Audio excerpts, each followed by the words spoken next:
Good afternoon, it's Sunday afternoon and I just come out here just to do a bit by myself. Do a couple of tidy up a few little things that I don't need a hand with.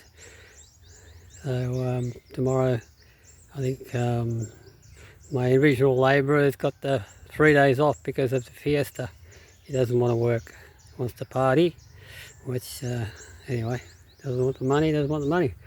Yeah, anyway, so I've just trimmed the top of these off, run a string line up there, and I put a capping on top and sealed around the top up here. All this has got a capping. In Australia you can actually buy a capping that goes on there, so when I go back to Australia I'll get those. They look a bit more decorative.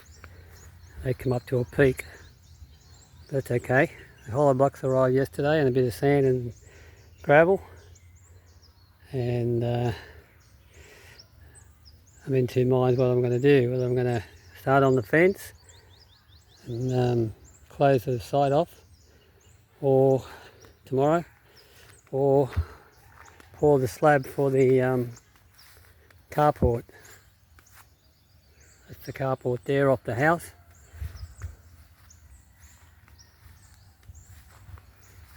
Put a 4-inch slab in there.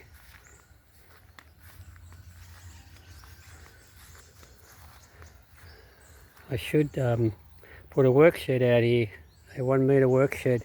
I got a hell of a lot of tools. This is a path here. So what I'll do is I'll put a door in here, and that'll give us access from the living room to outside. And this roof here on the carport will actually carry up and meet up with that wall that goes up there. So that'll be under cover there. Not sure of the design yet. We actually haven't even got any plans drawn up for this. Erin said you don't need permits in the rural areas. But anyway, we'll see what happens. We can always get a as-built permit, which was what we did with the boarding house. When we built that, we changed so many things. The architect said, don't worry about a plan. When you finish it, I'll come and measure everything up and we'll put it as built. And they proved that pretty well. Pretty quickly. No trouble anyway. I can't understand why they never inspected the steel in the footings though on that property, on that boarding house. But anyway, that's what they do. I don't even think we got the electrical signed off. No need. The engineer came out and pretended to check everything after we'd moved in. But anyway, yeah, so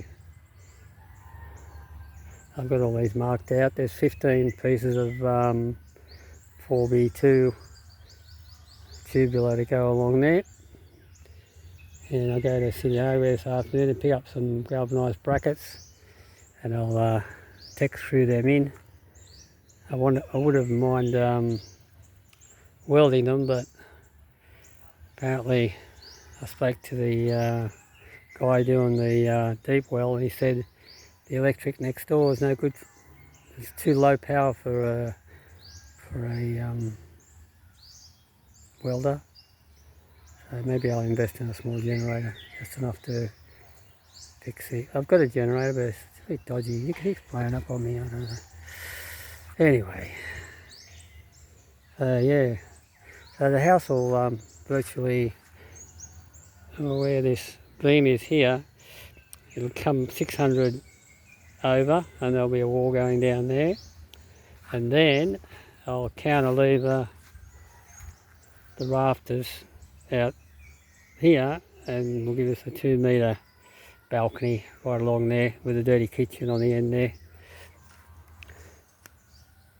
We'll see what happens. They'll probably change anyway, but looks pretty good. They're not tightened completely down. Just enough so no one steals them. If they want them, they'll steal them, I suppose. Looks pretty good. Nice and peaceful out here. So the septic's going down there somewhere. The absorption pit somewhere. I don't know. This living fence is growing wild. It's really, really impressed with it.